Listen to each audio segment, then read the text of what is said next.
So what do you think about parents going to a school board meeting and telling them how it is for 180 seconds? That's effective, right?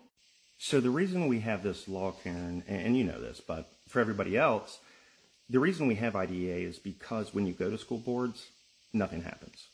And before you go into a meeting, you give input or you file a complaint, the school boards meet and they support the district 99% of the time.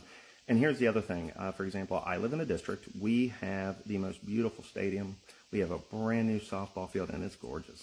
We actually have an indoor stadium facility that is nicer than Baylor's. Division I, I think it is. It's unreal. But guess what? We have one BCBA in the entire district, and we can't do very basic services because the educators, who are wonderful, don't have the supports. And let me tell you, the school board president, very aware of all these things, very aware of where all this funding goes. And guess what? When they say it's a different funding source, when we put $100 million into a new stadium, guess what? You could take that money and you could buy special ed teachers. I don't think Greg Abbott or anybody else in Texas or any other state is going to stop that. So stop with that garbage and baloney that we can't put money into the most vulnerable children. And let's also get our priorities right. How many of our kids are going pro? Just curious.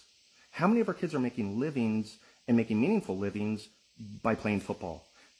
In my district, we didn't even win half of our games, but we put over $100 million in it over the last couple of years.